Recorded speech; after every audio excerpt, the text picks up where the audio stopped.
je vais vous demander de tourner s'il vous plaît dans 2 Pierre chapitre 2. Et je ne sais pas ce que vous avez fait pendant votre temps de repos. Moi, à part bien sûr d'avoir étudié le texte, j'ai pris le temps de méditer. Méditer sur les comparaisons et les contrastes avec Jude. De regarder aussi les implications autant positives que négatives. Et je suis venu à la conclusion, maintenant plus que jamais, que Pierre et Jude nous présentent deux personnages différents. Que si on serait au bureau de poste, puis qui afficherait les plus recherchés, les most wanted, on aurait deux. Peut-être ils se ressemblent, sont peut-être des frères. Mais Jude parle d'un pro professant et Pierre d'un faux enseignant. Mais ça, on va voir au fur et à mesure qu'on avance dans le texte. Quand je parle d'implication ou d'application positive, je parle de l'impératif, le commandement de Dieu, de réagir en conséquence de ceci, de chercher à secourir certains qu'on peut et de se sauver lorsqu'on ne peut pas. Mais négativement, c'est lorsqu'on prend cette idée d'un combat spirituel et qu'on finit par le tordre, le modifier. Mais ça, j'en parlais vers la fin. Oui, je vais extrapoler un peu, mais je pense que la méditation va être quand même bénéfique pour vous, comme elle a été pour moi. Pour tout de suite, la chose que vous devez reconnaître, c'est que Pierre veut nous présenter les faux enseignants. Et il veut, premièrement, nous partager leurs caractéristiques au verset 1.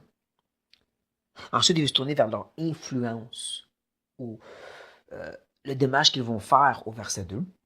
Et finalement, au verset 3, il va parler de leurs efforts, comment ils vont agir. Le tout est emballé, englobé dans cette idée de jugement. Il y a une fin à tout ceci. Donc, regardons ensemble ces faux enseignants, leur influence, effort et leur fin. En lisant les versets 1 à 3. Il y eut parmi le peuple de faux prophètes. Il y aura de même parmi vous de faux docteurs, qui introduiront des sectes pernicieuses, et qui, réunissant le maître qui les a rachetés, attireront sur eux une ruine soudaine. Plusieurs les suivront dans leur dissolution, et la voix de la vérité sera calomniée à cause d'eux. Par cupidité, ils trafiqueront de vous au moyen de paroles trompeuses, eux que menacent depuis longtemps la condamnation, et dont la ruine ne sommeille point. Avant même qu'on attaque le texte, on doit faire face à un petit problème, un problème de temps de verbe. Vous êtes rendu compte que les 3 premiers versets, c'est au futur, et ils s'en viennent. Ils feront cela. Sauf que, très rapidement, on va voir dans le chapitre 2 que Pierre commence à parler au présent. Ils sont là. Donc, c'est quoi, Pierre? Ils sont là ou ils s'en viennent? Et c'est là que je dirais que quand il y a un problème comme ça, on ne peut pas juste passer par-dessus. Mettre notre tête dans le sable et dire, il n'y a pas de problème. Non, on est obligé d'utiliser un peu notre logique. Et je dirais, comme la plupart des commentateurs, euh, que Pierre, dans les premiers versets, il essaie de présenter le fruit dans toute sa maturité. Tout le dommage qu'ils peuvent accomplir, ces mauvaises herbes, pour ensuite revenir à la charge puis dire, gars, il y a déjà des petites tiges qui se manifestent parmi vous. Donc c'est important parce que faut voir le dommage que les mauvaises herbes vont faire pour ensuite être prêt à attaquer ces petites tiges. C'est pour ça que notre passage ce matin est important, de voir le dommage de ces faux enseignants. Et Pierre, il construit sur les vrais prophètes qu'on voit au chapitre 1. C'est ces hommes qui amenaient la prophétie donnée par l'inspiration. Et là, en contraste, il va dire que il y a eu parmi le peuple de faux prophètes. Et le petit verbe eu qu'on a ici, c'est le verbe ginoumer dans le grec. Un verbe qui veut dire venir à être. Alors ça, c'est important parce que ça veut dire que ces hommes n'ont pas juste apparu du jour au lendemain complètement matures. Si on pense à l'histoire d'Israël, ils sortent d'Égypte, mais il n'y a toujours pas de faux prophètes. Ils arrivent dans le désert, puis oui, il y a des rébellions, mais il n'y a pas de faux prophètes. Pendant le temps des juges, pas de faux prophètes. Pendant le début des temps des rois, Saül, David, Salomon, pas de faux prophètes. Mais les faux prophètes commencent à se manifester quand le royaume divise en deux. Même à un certain point, on voit que des rois ils ont au-dessus de 400 faux prophètes devant eux. Donc, ils ont commencé à se manifester pour finalement prendre toute la place. Il faut garder ça en tête quand on lit justement ensuite. Et il y aura de même parmi vous de faux docteurs. De même, c'est pas juste comme il y a des faux prophètes, il y a des faux docteurs. C'est comme ils sont venus à être. Ils vont commencer à prendre la place. Le faux docteur ne va pas juste rentrer, prendre toute la place puis amener plein de mal tout de suite. Il prend le temps. Mais ce qui est pour moi fascinant, c'est comment Pierre le présente de façon nonchalante. Il va en avoir, puis il n'y a rien qu'on peut faire. Donc, on se pose la question, non mais pourquoi Dieu permet? Dieu pourrait, de certaine façon, mettre une sorte de chérubin protecteur à la porte de chaque église, s'assurer qu'aucun faux peut rentrer. Mais il ne le fait pas. Même plus encore. Tournez s'il vous plaît à Deutéronome chapitre 13 maintenant. On va se promener un peu ce soir. Deutéronome chapitre 13. Parce que oui, ça parle de faux prophètes, mais puisque Pierre il fait le lien avec les faux docteurs, on va faire la même chose nous autres aussi. Je lis les versets 1 à 3. Portez attention au verset 3. S'il s'élève au milieu de toi un prophète ou un songeur qui t'annonce un signe ou un prodige, et qu'il y ait accomplissement du signe ou du prodige dont il t'a parlé en disant « Allons après d'autres dieux, des dieux que tu ne connais pas, et servez-les », tu n'écouteras pas les paroles de ce prophète ou de ce songeur, car c'est l'Éternel, votre Dieu, qui vous met à l'épreuve pour savoir si vous aimez l'Éternel, votre Dieu, de tout votre cœur et de toute votre âme. Attends, quoi? C'est Dieu qui l'envoie? Mais non, ça dit dans Jacques que Dieu ne tente personne par le mal. Et en même temps, on voit à maintes et maintes fois que Dieu envoie un mauvais esprit dans Saül pour le tourmenter. Des esprits de mensonges parmi les faux prophètes, justement, du roi d'Israël, pour qu'il aille à la dérive et qu'il meure. Qu'il envoie Satan pour tenter David pour faire le dénombrement d'Israël. Voyons donc, comment ça marche? Je ne sais pas. Ce que je sais, c'est qu'il y a une réalité où est-ce que Dieu ne tente personne par le mal, mais Dieu envoie des faux prophètes. C'est comme les puritains qui pensaient justement que Dieu envoie ses faux enseignants pour épurer ou purifier l'Église. Donc quand on revient dans notre texte et qu'on voit la nonchalance de Pierre, on réalise qu'il y a une réalité où ça vient de Dieu. Mais ça n'enlève pas notre responsabilité. Là, comme dans le passage de Deutéronome, si vous continuerez à lire, vous verrez qu'il dit qu'il faut les lapider, ces faux prophètes. Ben là, Pierre va commencer à nous présenter à quoi ils ressemblent pour nous dire faites-y attention. C'est un fait, ils vont être là, mais ça ne nous excuse pas en rapport avec comment on va réagir. Donc, on commence avec leurs caractéristiques qui sont déjà à deux faces. Je dis ça parce que Pierre présente deux caractéristiques de ces gens-là. Il commence en disant qu'ils introduiront des sectes pernicieuses. C'est énoncé à tellement de grec. On prend notre temps. Premièrement, le mot introduire, qui est le mot paraazégo. On connaît déjà le mot para, c'est proche. Voici ce qui est intéressant, le mot azégo, ça veut dire introduire. Pierre dit déjà introduire, mais il ajoute un préfixe para, proche. L'idée ou l'image, c'est d'apporter quelque chose, puis de tellement bien mélanger quelque chose d'autre dedans, que les gens ne s'en rendent pas compte. Para-azégo. C'est comme si je présente un beau verre d'eau dans lequel j'ai mis du poison. Tu peux pas le sentir, tu peux pas le goûter. Et c'est comme ça que les faux enseignants, ils agissent. Ils amènent beaucoup de vérité, puis ils injectent un petit peu de mensonge, tu t'en rends même pas compte, tu bois du poisson. Je dirais qu'un des exemples modernes qui reste dans la tête, c'est Joyce Meyers. Il y a quelques années, une soeur m'a parlé d'elle, puis elle m'a dit, je l'écoute, est-ce que tu penses que c'est une bonne idée? À la place de mettre mes grosses bottes par terre, puis de dire non, arrête ça tout de suite, j'ai dit, je vais aller l'écouter moi-même, Joyce Meyers. Je peux vous dire qu'à 90% de ce qu'elle enseigne, c'est biblique. C'est la même chose qu'on enseigne, là. Le premier, c'est qu'il reste 10%. C'est 10% de philosophie du monde. 10% de dénigrer des doctrines. 10% d'amener des doctrines charismatiques.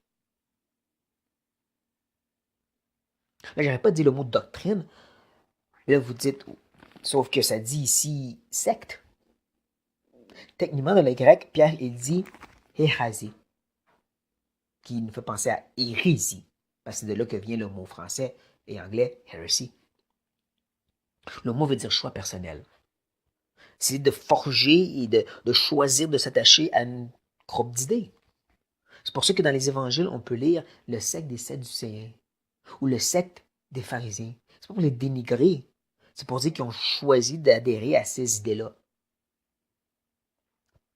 Et donc, c'est de ça que Pierre, il parle ici. Ces gens vont amener des enseignements que les gens vont être prêts à s'attacher, à croire. Sauf que c'est pernicieux. Êtes-vous prêts pour le mot ici? Apoléa. T'as pensé à Apocalypse. Justement, le mot veut dire destruction. Il est rattaché aussi au mot apolémie, qui est comme un petit cousin, peut-être un frère, et qui veut dire perte. Justement, j'aimerais vous le montrer dans Romains, chapitre 14. Tournez s'il vous plaît dans Romains, le chapitre 14.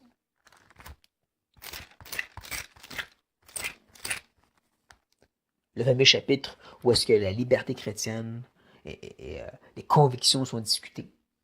Et vers la fin, quand Pierre et Paul peut se concentrer sur ceux qui sont forts, ceux qui sont matures, ceux qui sont plus permissifs, il va leur dire au verset 15, « Mais si pour un aliment, ton frère est attristé, tu ne marches plus selon l'amour. Ne cause pas par ton aliment la perte de celui pour lequel Christ est mort. » C'est un mot très sérieux que dans l'Apocalypse, c'est utilisé pour parler d'une perte éternelle. Sauf que je ne crois pas que c'est comme ça que Paul l'utilise dans Romains. Et gardez votre doigt ici. Parce que si on regarde notre texte, je vous dirais que c'est la même chose. J'ai la misère à penser que Pierre veut juste parler d'un enseignement qui détruit éternellement. Ou si vous préférez, qu'il envoie les gens dans une perte éternelle. Parce que comme on va voir rapidement, il semble inclure aussi des croyants qui ont soif à voir. Un peu comme de nos jours, il y a beaucoup de, je dirais, vrais chrétiens qui aiment bien les enseignements de Joyce Mears. Même si c'est un enseignement de destruction, ils l'aiment bien. Est-ce que ça va nuire à leur vie sur la terre? Oui. Est-ce que ça va se donner un enfer? Non, ce sont des croyants. C'est ça que je veux dire. Mais bon, c'est qu'une humble opinion ici. Si nous continuons à regarder le prochain, ça nous dit qu'il renie le maître qui les a rachetés. C'est un peu comme Jude qui parle aussi de renier le maître et le Seigneur. La différence, c'est que Pierre y ajoute qu'il les a rachetés. Il n'y a qu'une façon de s'en sauver. Pierre il parle vraiment du fait qu'ils sont rachetés. Est-ce qu'il parle donc de perdre du salut? Non, je pense pas. Est-ce que, comme certains croient, Pierre est en train de parler de cette œuvre universelle de la croix? Ou est-ce qu'elle est là pour racheter tous et seulement les croyants vont être sauvés? Je pense pas non plus. Honnêtement, je crois que ce que Pierre fait avec cet énoncé, c'est la même chose que tout le livre aux Hébreux fait. Mais cet épître, hein? Avec ces chapitres difficiles, tels chapitre 6 et chapitre 10, qu'on a tendance à dénigrer, à enlever le mordant, à dire que ça, c'est s'adresser à des non-sauvés dans l'Église. Mais moi, je vois pas ça. Je vois pas l'auteur changer de personnage quand il parle. Il dit à tout le monde, vous vous dites des chrétiens, et moi je vous dis, si vous ne persévérez pas jusqu'à la fin, vous allez être perdus. Et je pense que Pierre fait la même chose. Ces gens-là, ces faux enseignants se disent rachetés par Christ, mais ils le renient par la vie. Il dit Jésus a sauvé, sauf qu'il n'est pas leur Seigneur. Et je crois vraiment que c'est par leur vie et pas leur enseignement. Hein, comme les témoins de Jéhovah qui renient l'œuvre expiatoire de Christ par leur doctrine. Je crois que c'est leurs œuvres parce que le verset 2 et 3 parlent de leur vie. Et Jules fait la même chose, il parle de la vie de ces faux. Donc, je pense que c'est la même façon qu'on devrait comprendre. Et il y a une conséquence à tout ceci. Ils attireront sur eux une ruine soudaine. Gardez en tête le mot soudaine, on va revenir. Mais ruine, une fois de plus, c'est apolémie. Apoléa. Destruction. Encore, ça pourrait être l'idée qu'ils vont aller en enfer, mais c'est pas du l'idée qu'ils vont avoir tout un mauvais quart d'heure sur la terre. Là, c'est temps de regarder leur influence, et je dirais que c'est pas juste sur les chrétiens. Non, c'est aussi les non-sauvés. En d'autres mots, ils vont impacter tout le monde, croyants et non-croyants. On commence avec les croyants. Ça dit que plusieurs, que vraiment cette idée d'un grand nombre. C'est pour ça que je commence à dire, il inclut même les croyants qui se font avoir. Un grand nombre les suivront. Un mot qui parle de séparer de quelque chose totalement pour totalement suivre une autre chose. Un peu comme la repentance. C'est comme une repentance inversée. Ils vont totalement quitter l'assemblée pour suivre ces faux enseignants dans la dissolution. qui n'est pas juste le péché sexuel. En réalité, comme je l'ai déjà dit, ce mot-là parle de chercher avec violence et véhémence de détruire tout lien ou toute restriction morale. Et si on se concentre juste sur le péché sexuel, on va manquer beaucoup de faux enseignants, je dirais. Joel Osteen, à ce que je sache, n'enseigne pas aux gens de vivre dans le péché sexuel. Mais j'ai aucun problème de dire qu'il est inclus dans 2 Pierre chapitre 2. Même que de nos jours, il y a un mouvement, des enseignants qui disent quitter l'Église locale. C'est pas biblique. Tout ce que tu as besoin, c'est d'avoir une relation avec Dieu puis d'être mieux avec des frères et sœurs. L'Église universelle seulement. Et les gens quittent des églises à cause de ça. Ils suivent leur chemin qui dit qu'on devrait briser ces engagements que Dieu même a établis dans l'Église. Pour moi, ça, c'est la dissolution aussi. Donc, ils ravagent les assemblées. Puis ensuite, ils vont aussi impacter le monde, comme j'ai dit. La voie de la vérité. Le chemin qui est Jésus-Christ. La doctrine va être blasphémée. Ouais, le mot calomnie ici, c'est blasphémos. Et ça ne veut pas juste dire d'attaquer Dieu verbalement. Honnêtement, le mot veut dire de ne pas voir quelque chose comme bien, donc automatiquement t'en parles en mal. Je ne peux voir aucune qualité dans ce frère, donc je peux juste parler de ses défauts. Ça, c'est blasphémos. On le voit aussi dans le Romains chapitre 14. Dernier verset qu'on va lire ici. Au verset 16, ça dit que votre privilège ne soit pas un sujet de calomnie. Il est riche, ce petit verset. Parce que le mot privilège, ici, ça a l'idée d'un bien intrinsèque. Qui dans sa nature même, c'est neutre, c'est bon. Un peu comme la musique, l'alcool, la sexualité. Même la drogue, dans le sens la plante d'où qu'elle vient. On peut en faire une drogue illégale ou une médication, mais en soi, c'est neutre. C'est vrai que tu n'abuses à tel point que les gens regardent et disent ça, c'est péché. T'es allé trop loin. C'est ça l'idée dans le verset 16. Et c'est ça que Pierre essaie de dire aussi. Ces gens-là vont tellement amener les chrétiens à vivre d'une certaine façon que le monde va regarder et dire « Je veux rien savoir de leur Jésus-Christ, de leur Bible ou de leur vie chrétienne, elle est dégueulasse. » C'est comme 1 Corinthiens 5 avec l'incestueux. À un certain moment, Paul il va dire que c'est quelque chose qui se fait même pas parmi les païens. Avez-vous déjà médité sur ce que Paul dit? Corinthe était la ville la plus débauchée de leur temps. Je sais pas si vous comprenez, là. De coucher avec une prostituée, c'était de corinthiser. C'était à ce point-là. Les gens de cette ville corrompue regardent l'église de Jésus-Christ de Corinthe, puis ils disent, yark, ça se fait pas ça. T'es allé trop loin. T'as mal compris la grâce et t'es allé trop loin. Et c'est ça que ces hommes, ces enseignants vont faire. Vont amener les gens de vivre d'une certaine façon que le monde va dire, je veux rien savoir de ce Jésus-Christ-là. C'est grave. Comment ils vont accomplir ceci? Le verset 3 nous dit en partie, c'est leur cupidité. Leur cupidité. Un mot qui veut tout simplement dire vouloir plus. C'est pas d'avoir plus en passant. Pas d'avoir un grand compte en banque ou de travailler dur. Non, non, non. C'est de vouloir plus. Je ne sais pas si vous connaissez John D. Rockefeller. Le centre Rockefeller à New York. C'est un grand millionnaire dans son temps. Et un journaliste lui a demandé mais combien d'argent tu veux faire exactement là? Tu continues d'en faire. Pourquoi? Il a répondu j'en veux juste un peu plus. Ça, c'est le cri du cupide. J'en veux un peu plus. Et dans cette attitude-là, ils vont trafiquer. Un mot qui veut littéralement dire d'aller au marché, là. Sauf que ce n'est pas des objets qui s'en vont trafiquer. C'est des gens. Trafiquons de vous par moyen de paroles trompeuses. Le mot trompeur, c'est plastos, comme du plâtre ou du plastique. Puis c'est de modeler.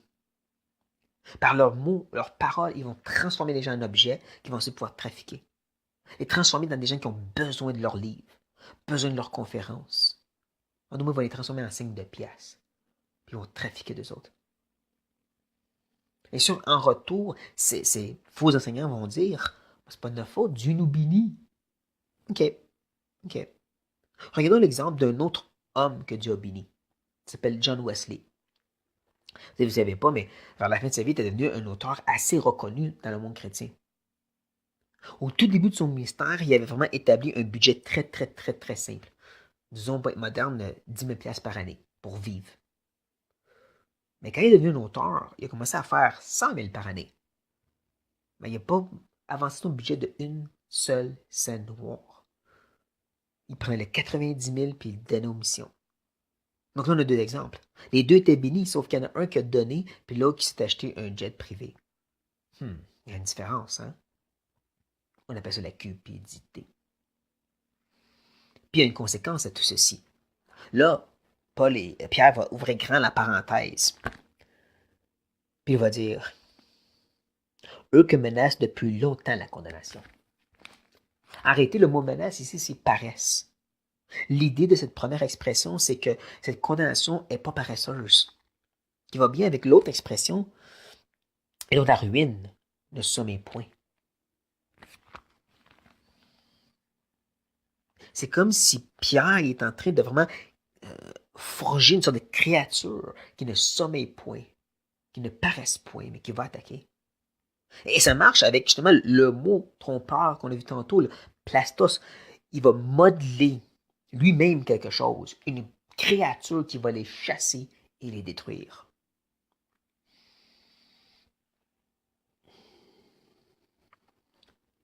Je trouve que c'est un beau jeu de mots à voir. Mais je me demande si vous avez bien vu la différence entre les deux personnages de Pierre et Jude. J'aimerais vous aider un peu. J'aimerais qu'on fasse une petite comparaison de contraste. Je dirais qu'il y a au moins 3 places qu'on peut voir des différences. Commençons avec Jude. Parce que lui aussi, il nous parle de dissolution. Puis il nous parle du fait qu'il renie le maître, littéralement mot pour mot, même phrase. La différence, c'est que Jude semble mettre l'accent sur le fait que c'est eux qui vivent dans la dissolution. C'est vraiment juste eux, les faux. Quand tu tournes dans Pierre, tu vois qu'ils vont influencer les autres à faire la même chose. Ils vont les suivre. Mais le mot secte a cette idée de choix personnel. Hein? Les gens vont choisir de suivre leur façon de vivre. Donc, un a un impact seulement sur eux-mêmes, l'autre a un impact sur le reste de l'Église. Pas pareil. Les deux amènent du dommage, mais on dirait que Jude se concentre sur une sorte de grippe ou de bronchite dans le corps de Christ, comparé à Pierre, lui qui parle de quelqu'un qui arrache un bras. Les gens sont séparés. Il arrache un bras à l'Église. Deuxième. Jude, c'est en rapport avec leur façon d'agir. Jude va parler justement de leur subtilité pour se faufiler parmi les gens de l'Église. Pierre ne parle pas comme ça, lui. Pierre, il parle des paroles qui sont subtiles. Parce que comme j'ai déjà dit, un faux enseignant ne peut pas être subtil en soi. Il faut qu'il se fasse entendre, il faut qu'il se fasse voir. Il faut qu'il prenne la place. Mais c'est ces paroles qui sont para-azégo, qui sont subtilement bien faufilées avec l'erreur. Donc encore, c'est une approche de subtilité, mais pas pareil. Il y en a un qui se cache, puis l'un qui cache ses mots. Finalement, tu as le jugement en soi. Là, oui, Jules va parler de long et en large du jugement de ces gens-là. Ce qui va arrêter un moment puis dire, faut les secourir. Si on peut l'en sauver, il faut le faire. Pierre va jamais dire ça, lui. Il va terminer son épître en disant qu'ils vont être comme des chiens qui ont tenu leur vomi, puis c'est comme s'il dit bien bon pour eux. Même qu'on a vu en 3 petits versets, 3 fois le mot apoléa, destruction, ruine, et une fois le mot condamnation. Jude a juste dit une fois condamnation en 4 versets. Et puis on sait qu'il y a quand même une notion où est-ce que le faux enseignant mérite une plus grande condamnation par cause du dommage qu'il vient faire. Donc pour moi, ça présente vraiment 2 personnages qu'il faut reconnaître et distinguer. Et l'implication qui nous est donc proposée ou l'application qu'on doit faire, pour Pierre, c'est clair, c'est reconnaître le dommage qu'ils vont faire, ne pas prendre à la légère la destruction que ces faux peuvent apporter et d'être alerte. Mais là, il y a le négativement, comme je disais. La façon qu'on peut tordre cette idée d'un combat spirituel pour la foi. Comment qu'on peut prendre ces 2 personnages puis les sous-diviser et sous-diviser et sous-diviser à tel point qu'on est en train de faire la guerre à des chrétiens. À des gens qui ne font juste pas penser comme nous sur des bagatelles. Ça fait dur. Je vais donner un petit exemple moderne de ceci. Les fondamentalistes. Peut-être vous les connaissez, peut-être pas. Ils se sont battus contre les libéraux. Je dirais que les libéraux, c'est vraiment les faux qu'on a vus. C'est des gens qui renient Christ, renient la Bible et vivent dans la dissolution. Puis encouragent plein de le faire. Et donc les fondamentalistes ont dit, il faut qu'on lutte contre ça. Et ils ont établi 5 piliers pour lesquels ils devaient se battre. Le premier, la parole de Dieu, elle est inhérente, sans erreur, et elle vient de Dieu. Amen, je suis d'accord. Deuxième pilier, la naissance virginale de Christ. Je ne sais pas pourquoi ils l'ont séparé de la personne et l'œuvre de Christ, mais ils l'ont fait, puis je suis d'accord, correct, oui, Christ est né d'une vierge. Troisième, l'œuvre et la personne de Christ, ou l'Évangile. Encore, je ne sais pas pourquoi ils l'ont séparé de piliers, mais je reconnais les deux, c'est correct. Quatrièmement, l'eschatologie. Tu dois voir la fin des temps exactement comme nous, sinon tu n'es pas un bon chrétien. Je vois qu'il va en venir, c'est quand même la parole de Dieu, mais j'ai de la misère. Dernier pilier, la moralité. Tu dois les mêmes moraux que nous, qui veut dire tu ne vas pas au cinéma ou au théâtre dans le temps, tu ne bois pas, tu ne fumes pas, et ainsi de suite. Et l'auteur du livre parlait avec fierté comment son école était fidèle aux 5 piliers des fondamentalistes. Le problème, c'est qu'il y avait d'autres qui se battaient aussi, comme les conservateurs. Ouais, les conservateurs, c'est pas les mêmes que les fondamentalistes. Les conservateurs se tenaient plus pour ce qui est appelé les 5 solas. Si vous ne savez pas c'est quoi, faites des recherches, c'est quand même important, c'est notre histoire. Et les conservateurs étaient aussi calvinistes, comparé aux fondamentalistes qui étaient arméniens. Ouais, je savais pas ça. Mais c'est important. Encore là, si vous ne savez pas de quoi je parle, faites vos recherches, parce que même si vous ne voulez pas reconnaître les 5 points, il y a quand même une idée que c'est 2 points de vue différents. Et ça fait en sorte que ceux qui ont resté chacun de leur bord. Ça fait un beau gros trou, une grosse brèche, où les libéraux ont passé vraiment à travers, puis ont été plein d'églises, et pris le dessus sur tout plein d'écoles. Qui a fait en sorte que tous ces groupes-là ont fini par se refouler sur eux-mêmes pour se protéger. Les conservateurs, les fondamentalistes, les orthodoxes, les frères chrétiens, les ménonites. Ils donnent encore plus de place aux libéraux.